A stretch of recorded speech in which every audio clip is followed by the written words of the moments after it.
Hello दोस्तों, मैं अमित आप सबों का सिविलियंस में स्वागत करता हूं। आज के टॉपिक झारखंड का धरातलीय स्वरूप के साथ। यह वीडियो जेएसएससी सीजीएल एवं जेपीएससी प्रीलिम्स के लिए काफ़ी महत्वपूर्ण है। जैसा कि हम लोग पिछली कक्षाओं में देख चुके हैं, झारखंड का अधिकांश हिस्सा छोटा नागपुर पठार में अवस्थित है तथा झारखंड जो है वो भारत के प्रायद्वीपीय पठार का उत्तर पूर्वी भाग है और इसका विस्तार उड़ीसा, पश्चिम बंगाल, बिहार, छत्तीसगढ़ एवं उत्तर प्रदेश राज्य की सीमाओं तक है, जिसे हम लोग मैप में देखेंगे। तो यह है हमारा प्यारा झारखंड, जिसके पूर्व में पश्चिम बंगाल है, उत्तर में बिहार, पश्चिम में छत्तीसगढ़, उत्तर पश्चिम में उत्तर प्रदेश एवं दक्षिण में उड़ीसा राज्य अवस्थित है।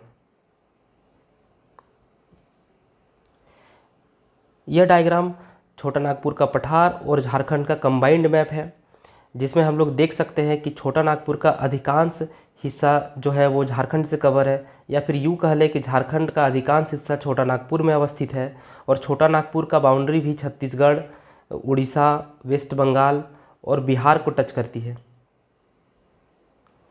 भारत के मैप में हम लोग क्लियर देख सकते हैं कि छोटा नागपुर का पठार मतलब हमारा जो झारखंड है वह प्रायद्वीपीय पठार के उत्तर पूर्वी भाग में अवस्थित है। झारखंड में पूर्व कैम्ब्रियन से सेनोजोइक युग की संरचनाएं मिलती है। काल विभाजन को हम लोग देख लेते हैं। सबसे पहले प्री कैम्ब्रियन, फिर पैलियोजोइक, फिर मेसोजोइक, सेनोजोइक और सबसे अंत में नूतनजीवी। ये टाइम पीरियड लिखा हुआ है, इसे याद करने की आवश्यकता बिल्कुल भी नहीं है। छोटा नागपुर पठार के उत्तर पूर्वी छोर मतलब राजमहल पहाड़ी में ज्वालामुखी प्रवाह का उदाहरण पाया जाता है और यहाँ पे ज्वालामुखी लावा का जो प्रवाह हुआ था वह जुरासिक काल में हुआ था।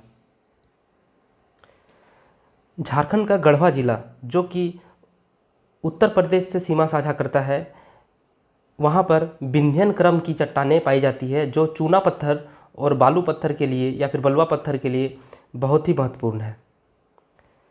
झारखंड के पठारी भूमि का स्वरूप सीढ़ीनुमा है।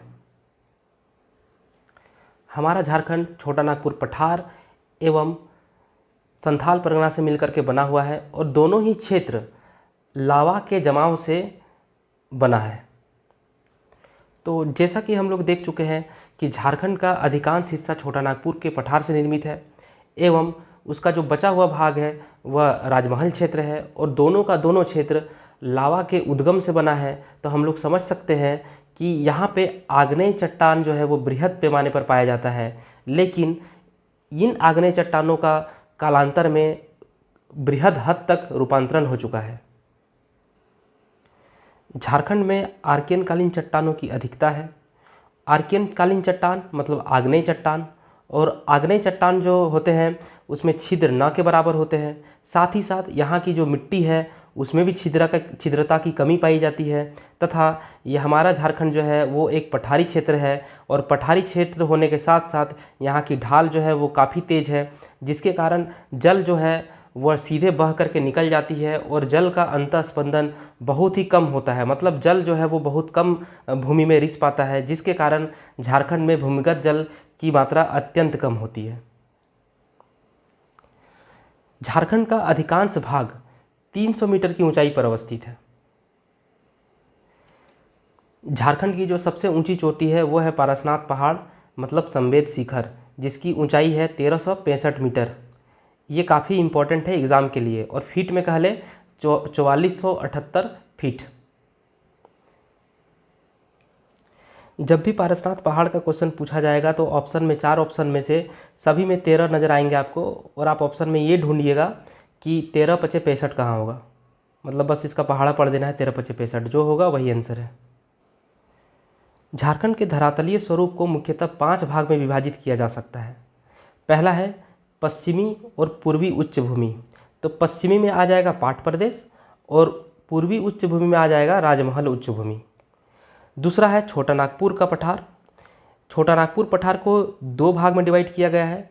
एक है केंद्रीय पठार और दूसरा है बाह्य पठार। केंद्रीय पठार को 2 भाग में बांटा गया है, रांची का पठार और हजारीबाग का पठार, और बाह्य पठार को भी 2 भाग में बांटा गया है, कोडरमा पठार अर्थात कोडरमा पठार का दूसरा नाम ये है निचला हजारीबाग पठार और दूसरा है सिमडेगा पठार। थर्ड नंबर का जो विभाजन है वह है नदी घाटियाँ और मैदान। तो नदी घाटियाँ हम लोग अलग से सेपरेट टॉपिक में पढ़ेंगे, अफवाह प्रणाली के टॉपिक में, और मैदान को हम लोग इसी टॉपिक में पढ़ेंगे। तो मैदान हम लोग 3 मैदान के बारे में पढ़ेंगे, सिंहभूम मैदान, ढालभूम मैदान और पंच परगना मैदान। सिंहभूम मैदान या फिर चाईबासा मैदान।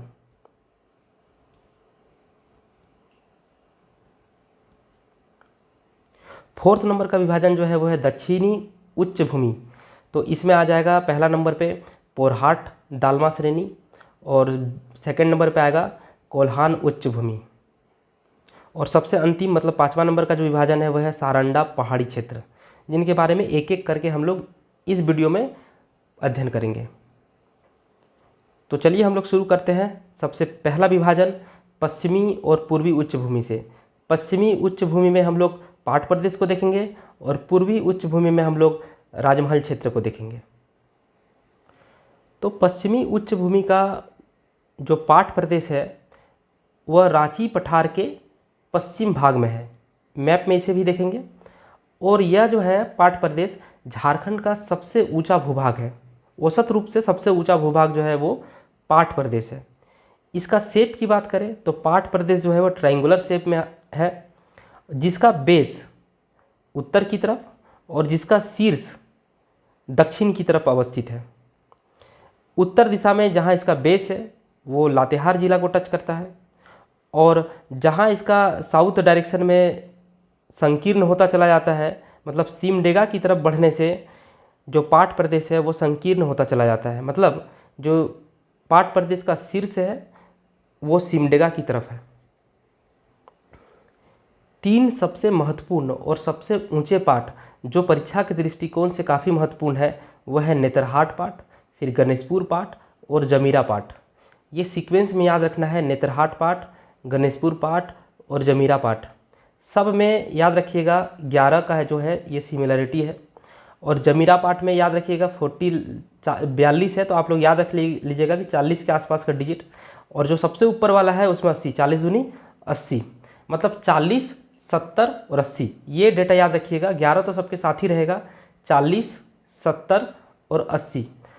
अपने आप आंसर तक पहुंच जाइएगा। एग्जैक्ट याद करने का कोशिश मत करिए, क्योंकि ऑप्शन जो रहेगा वो थोड़ा डिफरेंस में रहता है। अगर एग्जैक्ट याद रहे तो वो वेल एंड गुड है, और अगर एग्जैक्ट नहीं याद रहता है तो जैसा मैं बोलता हूँ आप वैसा याद कर लीजिए। 11 सभी में दिखाई देंगे, 40, 70, 80, 40, 70, 80। नेतरहाट पाट, गणेशपुर पाट और जमीरा पाट। पश्चिम में अवस्थित इसी पाट प्रदेश में तस्तरी नुमा बारवे का मैदान है। तस्तरी नुमा बारवे का मैदान जो है वह पाट प्रदेश में है, जो कि झारखंड के पश्चिम में अवस्थित है। चलिए तो अब हम लोग मैप में देख लेते हैं। जैसा कि ये पोर्शन पाट प्रदेश है, जिसे हम लोग देख सकते हैं रफली एक ट्रायंगल की तरह दिख रहा होगा, त्रिभुजाकार शेप में। ये 3 जिला में फैला हुआ है, लातेहार, लोहरदगा और गुमला, जिसमें से हम लोग क्लियर देख सकते हैं कि इस त्रिभुज का जो आधार है वो लातेहार जिला में है, और इसका जो शीर्ष है, शीर्ष का मुंह जो है वो सिमडेगा जिला की तरफ है। पाट प्रदेश की जो एवरेज ऊंचाई है वो 900 से 1100 मीटर है। ये डेटा आपको याद रखना है कि पाट प्रदेश का जो एवरेज ऊंचाई है वो 900 से 1100 मीटर है, और पाट प्रदेश का 3 ऊंचे पाट जो है वो नेतरहाट पाट, गणेशपुर पाट और जमीरा पाट है। नेतरहाट पाट 1180, गणेशपुर पाट 1172 और जमीरा पाट 1142। तो आप लोग जो है वो सिर्फ ये 11 तो याद ही रहेगा, क्योंकि इसकी जो एवरेज ऊंचाई है वो 900 से 1100 मीटर तक की है। तो 11, 11, 11 और 40, 70, 80। अब हम लोग पूर्वी उच्च भूमि अथवा उत्तर पूर्वी उच्च भूमि के बारे में पढ़ते हैं, जो कि देवघर, दुमका, गोड्डा, पाकुड़ और साहिबगंज में अवस्थित है।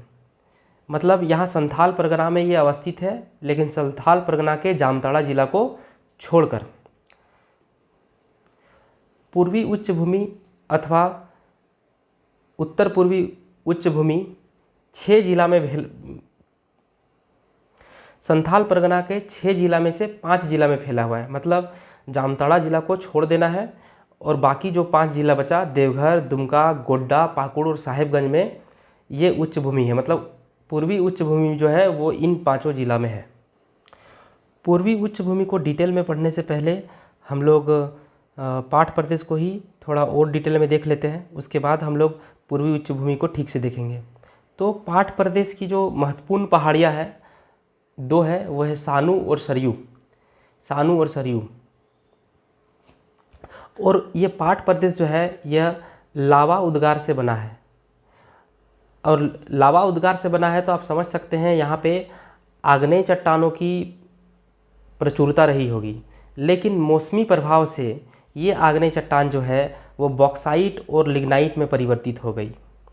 बॉक्साइट एवं लिग्नाइट में, मतलब कि इस पाठ प्रदेश में आज के समय में बॉक्साइट और लिग्नाइट भरपूर मात्रा में पाई जाती है। और पाठ प्रदेश की जो बॉक्साइट है, मतलब खास करके गुमला जिले की जो बॉक्साइट है वो अत्यंत उच्च गुणवत्ता वाली है। झारखंड का सबसे ऊंचा जलप्रपात जो कि बूढ़ाघाघ जलप्रपात है, और ये बूढ़ा नदी पर अवस्थित है, और इसका दूसरा नाम लोध जलप्रपात है। फिर से रिपीट करता हूँ, झारखंड का सबसे बड़ा जलप्रपात सबसे ऊंचा जलप्रपात बूढ़ाघाघ जलप्रपात है जो बूढ़ा नदी पर अवस्थित है, और इसका दूसरा नाम लोध जलप्रपात है। यह भी पाठ प्रदेश का ही हिस्सा है और यह लातेहार जिला में अवस्थित है। इसकी ऊंचाई 142 मीटर है, 142 मीटर, और फीट में 468 फीट। वैसे 1 मीटर में 3.28 फीट होता है, और 142 मल्टीप्लाई 3.28 करते हैं तो 465.87 फीट ही आता है। लेकिन बुक्स में 468 फीट लिख करके रखा है और ऑप्शन में भी यही आता है 468 फीट। तो यहाँ पे मैथ्स नहीं लगाना है, सीधे सीधे रट लेना है इसको कि बूढ़ाघाघ जलप्रपात की ऊंचाई जो है वो 142 मीटर है और फीट में 468 फीट। तो यह है सबसे ऊंचा जलप्रपात जो कि लातेहार जिला में है और पाठ प्रदेश का हिस्सा है। अब हम लोग पढ़ते हैं पूर्वी उच्च भूमि, मतलब राजमहल का क्षेत्र या फिर राजमहल उच्च भूमि। इसकी जो ऊंचाई है, एवरेज ऊंचाई, वो 150 से 300 मीटर तक की है। यह 5 जिला में फैला हुआ है। मतलब संथाल परगना के जामताड़ा जिला को छोड़कर जो शेष 5 जिला है, देवघर, दुमका, गोड्डा, पाकुड़ और साहिबगंज, इन्हीं 5 जिला में राजमहल उच्च भूमि फैला हुआ है और इसकी ऊंचाई 150 से लेकर 300 मीटर तक है। और यह जो राजमहल उच्च भूमि है यह पश्चिम में उत्थान का ही एक परिणाम है। मतलब पाट भूमि जब ऊंचा उठा था उसी का परिणाम है कि राजमहल उच्च भूमि भी ऊपर उठा था। क्योंकि इस क्षेत्र में गंगा नदी का प्रवाह है मुख्यतः साहिबगंज जिले पे, इसलिए यहाँ पे नवीन जलोढ़ का निक्षेप मिलता है जो कि कृषि कार्य के लिए अत्यंत ही महत्वपूर्ण है। जैसा कि राजमहल क्षेत्र जो है वो संथाल परगना में है, और संथाल परगना मतलब संथाल जनजाति का संकेंद्रण है यहाँ पे। तथा यहाँ पे 2 महत्वपूर्ण नदियाँ बहती है, अजय नदी और मोर नदी।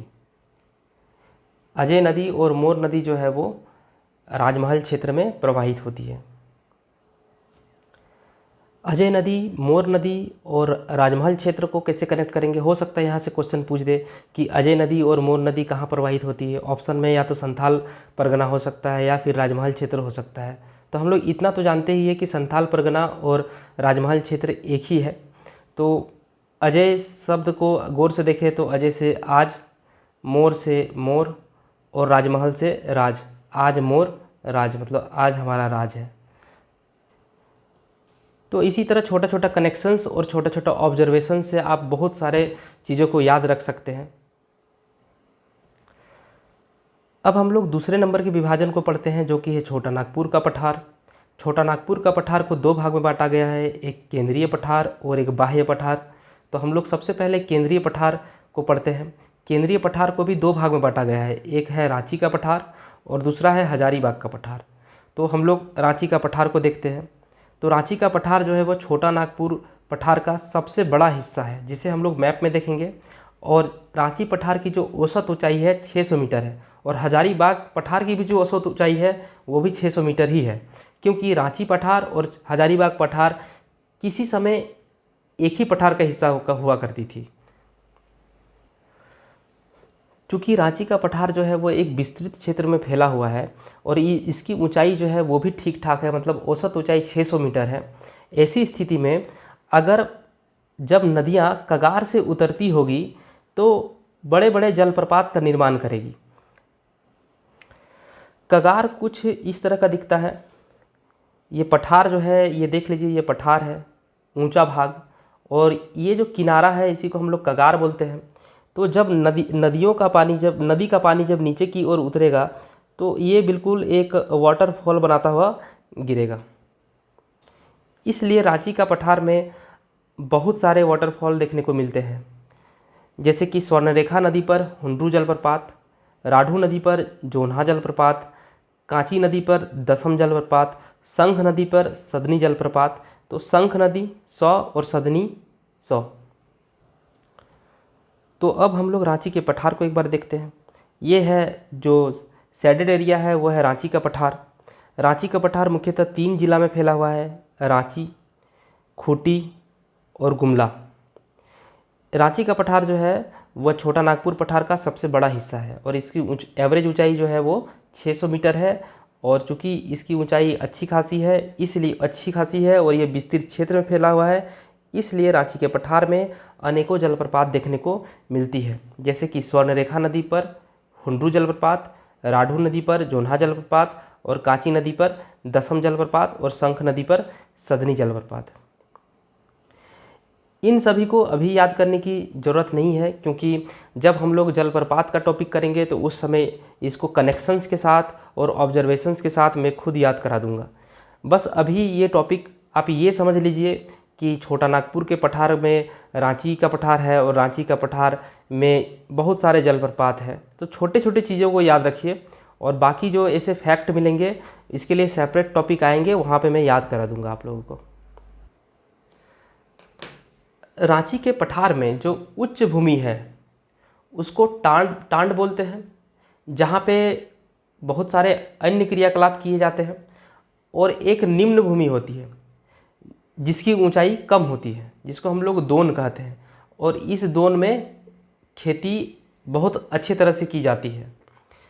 दोन को हम लोग जैसे खोटा में बोहाल खेत बोलते हैं। तो उसका वो देखते हैं कि वहाँ पे पानी जो है वो हमेशा लगभग रहता ही रहता है।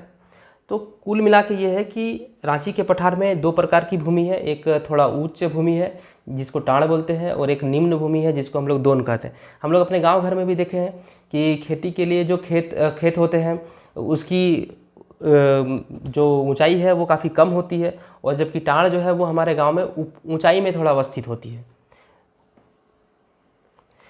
दोन में पानी प्रचुर मात्रा में पाई जाती है, जबकि टाड़ में पानी नहीं टिकता, वो बहते हुए आगे निकल जाता है।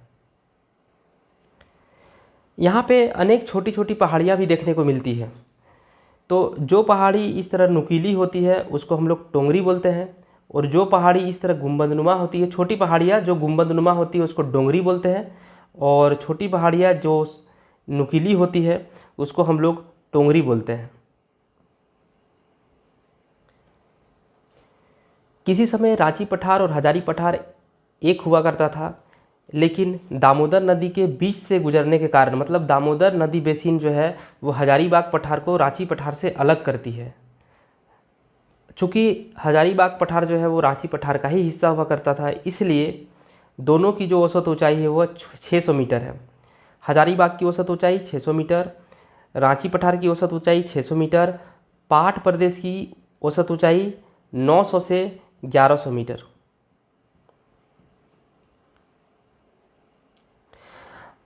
इसी पठार में, मतलब हजारीबाग पठार में ही पारसनाथ पहाड़ या फिर पारसनाथ की चोटी मतलब समवेत शिखर है, जो कि पाइरोक्सी ग्रेनाइट से निर्मित है। अगर झारखंड के कोई क्वेश्चन में अगर ऑप्शन में ग्रेनाइट या फिर आग्नेय चट्टान है तो वही आंसर है, क्योंकि झारखंड का 90% भाग जो है वो आग्नेय और ग्रेनाइट चट्टानों से नीस शिस्ट इन्हीं से बना हुआ है। पारसनाथ चोटी की ऊंचाई जो है वो 1365 मीटर है और फीट में 4478 फीट।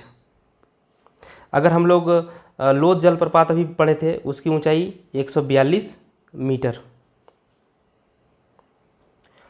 और 468 फीट। फिर हम लोग पाट प्रदेश में देखे थे नेतरहाट पाट, गणेशपुर पाट और जमीरा पाट। जिसमें से नेतरहाट मतलब सब में 11 कॉमन रहेगा।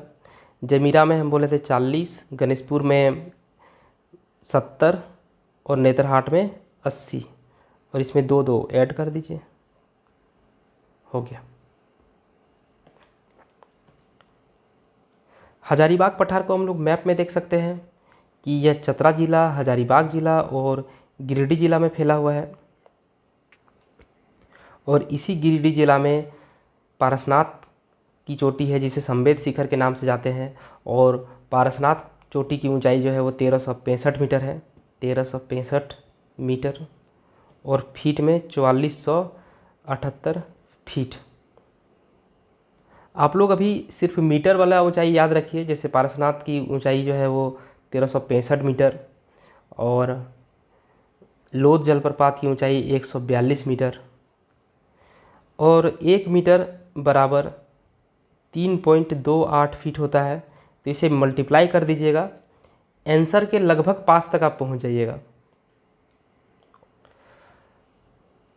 जैसा कि हम लोग ऊपर पढ़ चुके हैं कि छोटा नागपुर पठार को 2 भाग में बांटा गया है, एक केंद्रीय पठार और दूसरा बाह्य पठार। केंद्रीय पठार को 2 भाग में बांटा गया है, रांची का पठार और हजारीबाग का पठार, जिसे हम लोग पढ़ चुके हैं।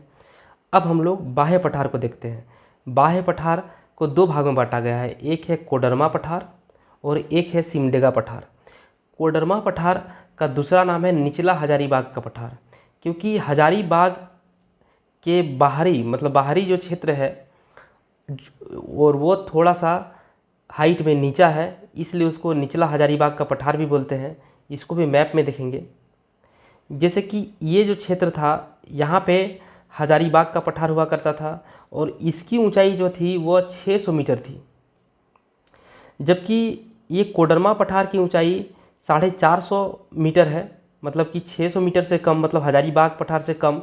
और चूँकि यह झारखंड जिला के आउटर में है, बाहर साइड में है, हजारीबाग अगर सेंटर में है तो हजारीबाग और रांची अगर सेंटर में है, अगर आप देख सकते हैं हजारीबाग और रांची को अगर हम लोग सेंटर मान लें, यही केंद्रीय पठार है, तो इसके बाहे में मतलब कि बाहरी साइड में ये कोडरमा का पठार और इधर पे बाहरी साइड में सिमडेगा का पठार हम लोग देख सकते हैं।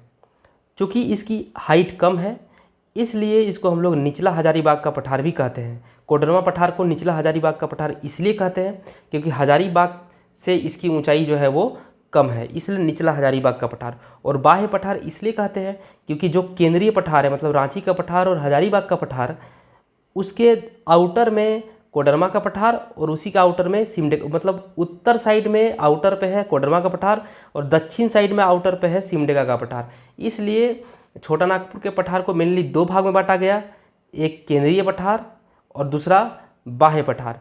केंद्रीय पठार में रांची का पठार और हजारीबाग का पठार और बाह्य पठार में कोडरमा का पठार और सिमडेगा का पठार।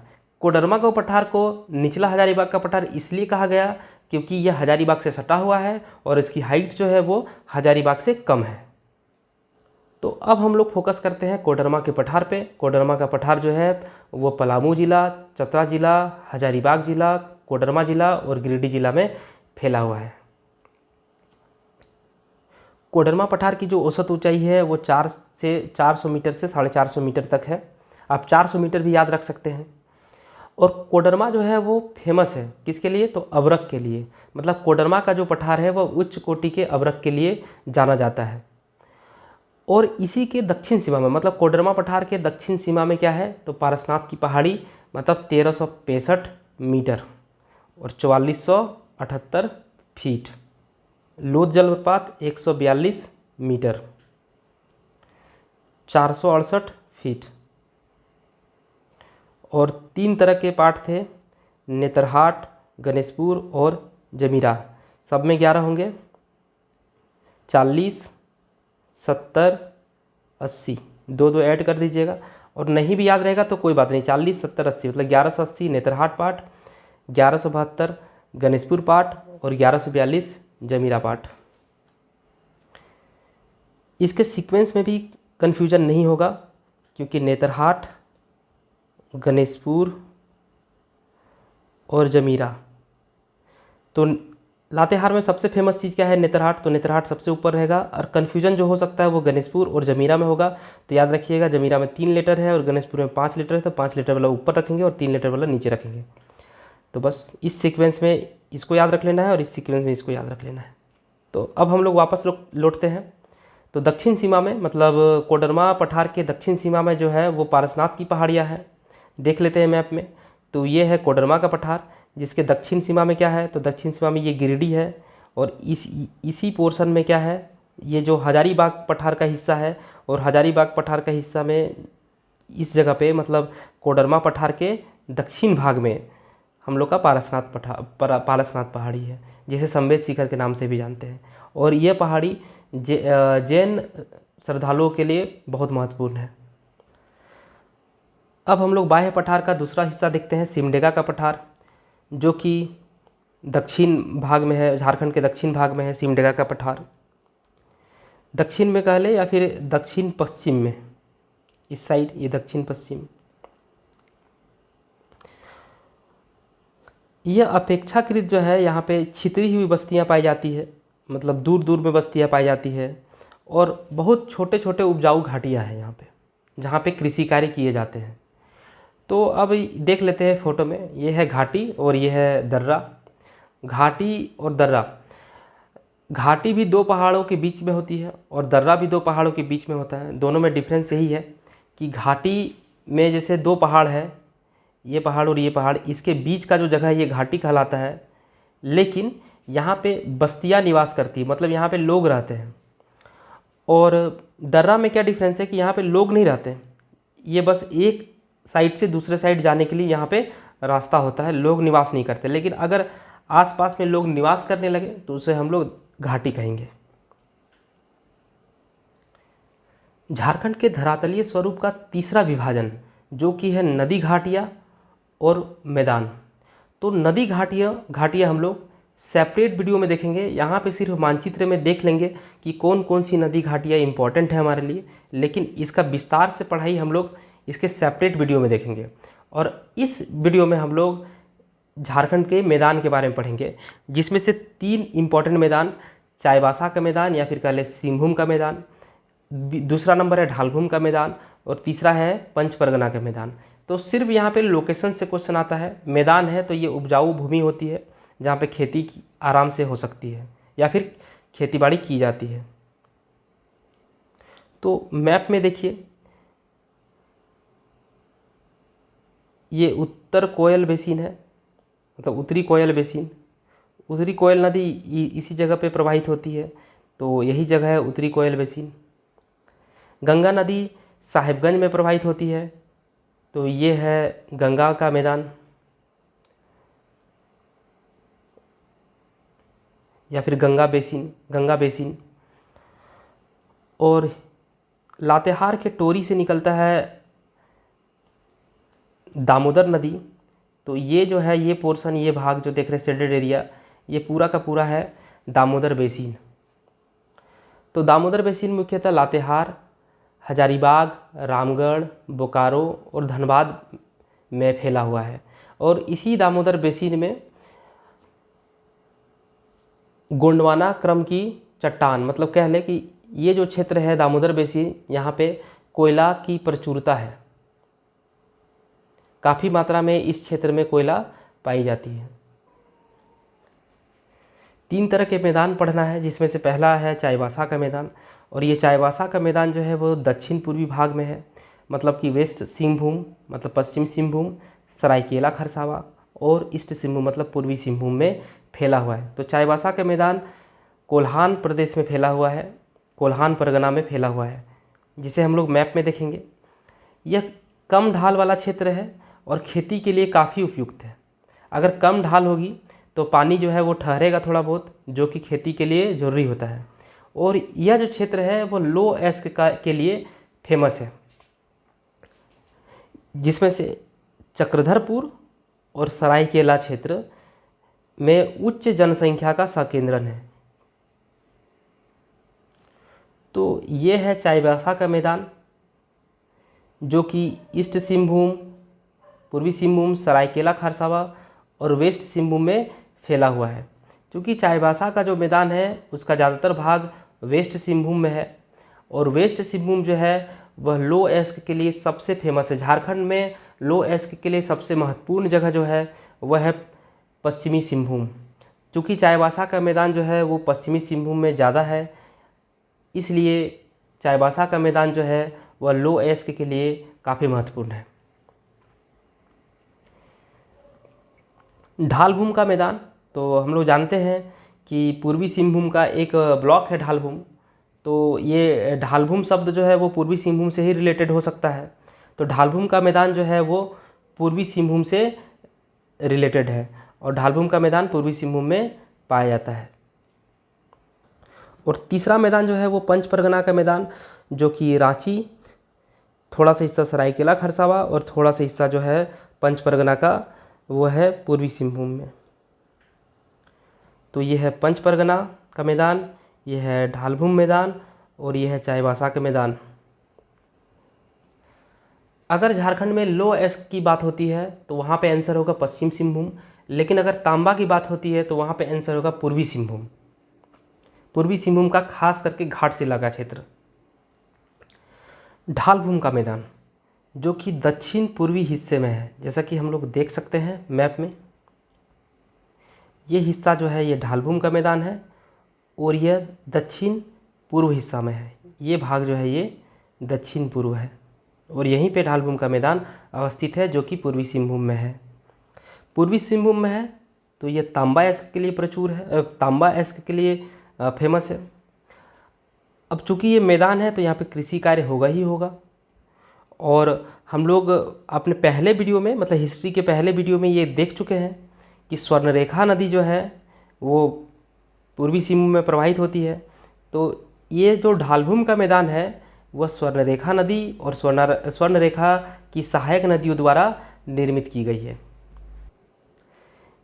अगर लो अयस्क कहीं दिखे और अगर यहाँ पे तांबा दिखे, तो तांबा याद रखिएगा घाटशिला में सबसे ज़्यादा पाया जाता है तांबा का अयस्क। और ये घाटशिला जो है हम लोग पढ़ चुके हैं। अगर आप नहीं समझ पा रहे तो मेरा पहला वीडियो को देख लीजिए। तो घाटशिला, शिला से बना दीजिए सिक्का, और सिक्का जो है वो तांबे का ही होता है, लोहे का नहीं होता। तो यहाँ से आप रिलेट कर सकते हैं कि तांबा अयस्क जो है वो घाटशिला मतलब पूर्वी सिंहभूम में है। तो बच गया पश्चिम सिंहभूम, तो पश्चिम सिंहभूम लोह अयस्क के लिए हो जाएगा आंसर। पंच परगना का मैदान में मुख्यतः खेतीबाड़ी होता है। तो अब हम लोग पढ़ने वाले हैं झारखंड के धरातलीय स्वरूप का चौथा विभाजन, जो कि है दक्षिणी उच्च भूमि। हम लोग पश्चिमी उच्च भूमि, पूर्वी उच्च भूमि पढ़ चुके हैं। अब बच जाता है दक्षिणी उच्च भूमि, और उत्तरी उच्च भूमि नहीं है क्योंकि उत्तर साइड में उच्च भूमि है ही नहीं। और दक्षिणी उच्च भूमि का पहला जो भाग है वह है पोरहाट दालमा या फिर दलमा श्रेणी। और ये श्रेणी जो है ये पहाड़ियों और घाटियों के लिए फेमस है, और यहाँ पे अनेक छोटे छोटे पठार पाए जाते हैं। जिस तरह से रांची के पठार में छोटे छोटे पहाड़ पाए जाते थे, उसी तरह पोरहाट दालमा श्रेणी मतलब ये पहाड़ों की श्रेणियाँ है, यहाँ पे छोटे छोटे पठार पाए जाएंगे। और जो पठार मिलेंगे यहाँ पे वो ग्रेनाइट और नीस सिल से बने पाए जाते हैं। यहाँ पे अनेक गुंबद आकार की पहाड़ियाँ पाई जाती है।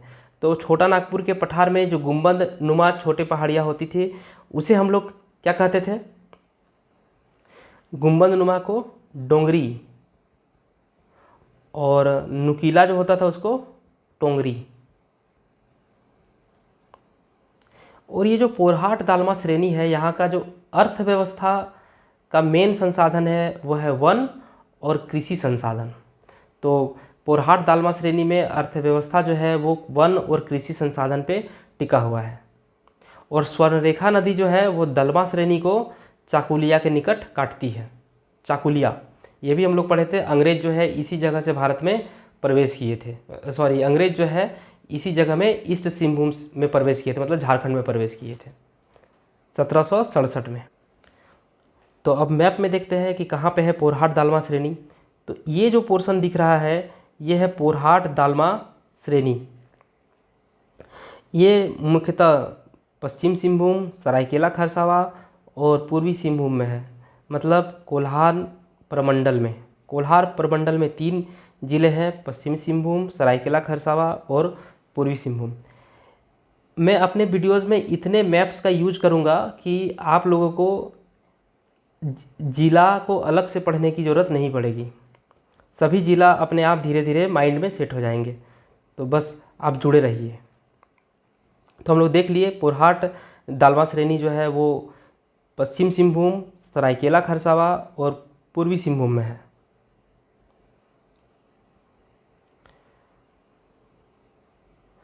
अब है कोल्हान उच्च भूमि, मतलब झारखंड के धरातलीय स्वरूप का चौथा विभाजन, जो कि हम लोग पढ़ रहे हैं दक्षिणी उच्च भूमि। तो दक्षिणी उच्च भूमि का पहला हिस्सा जो है वो पोरहाट दालमा श्रेणी और दूसरा जो भाग है वो है कोल्हान उच्च भूमि।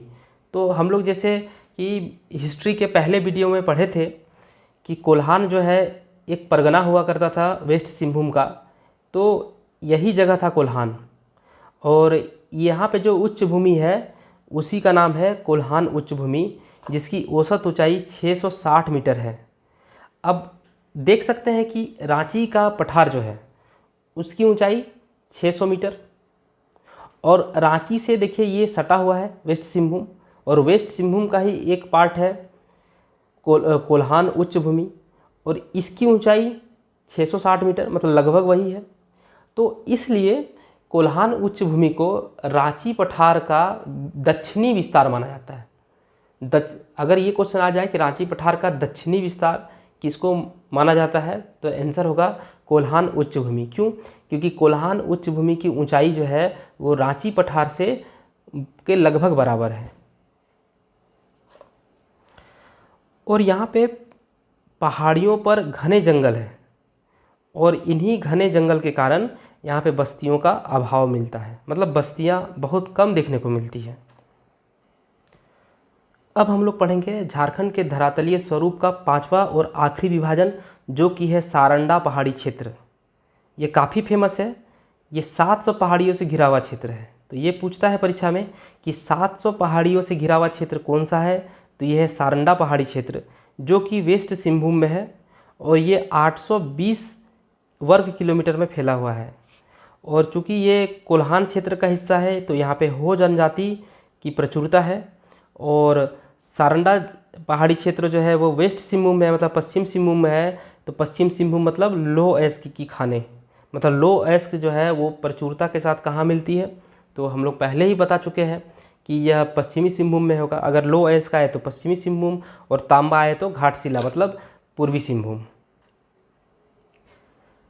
तो यह टॉपिक भी ख़त्म हो गया। अब हम लोग क्विक रिवाइज कर लेते हैं फैक्ट्स का, जिससे कि एग्ज़ाम में सहूलियत हो सके। झारखंड का अधिकांश भाग जो है वो 300 मीटर की ऊंचाई पर है, मतलब देखा जाए तो इसका एवरेज ऊंचाई लगभग 300 मीटर है। सबसे ऊंची चोटी पारसनाथ 1365 मीटर और 4478 फीट। पाट प्रदेश त्रिभुजाकार है, और यहाँ पे 3 पाट फेमस है, नेतरहाट, गणेशपुर पाट और जमीरा पाट। 11, 11, 11, 40, 70, 80। तस्तरी नुमा बारवे का मैदान, ये भी पाट प्रदेश का हिस्सा है। बॉक्साइट मतलब गुमला, और गुमला मतलब पाट प्रदेश। तो पाट प्रदेश में बॉक्साइट की प्रचुरता होती है। अगर गुमला में बॉक्साइट, वेस्ट सिंहभूम में लोहा एस्क, और ईस्ट सिंहभूम में तांबा। ये तीनों याद कर लीजिए। सबसे ऊंचा जलप्रपात तो बूढ़ाघाघ जलप्रपात, या फिर इसी का दूसरा नाम है लोध जलप्रपात, जो कि बूढ़ा नदी पर है और लातेहार जिला में है। और इसकी ऊंचाई 142 मीटर और 468 फीट।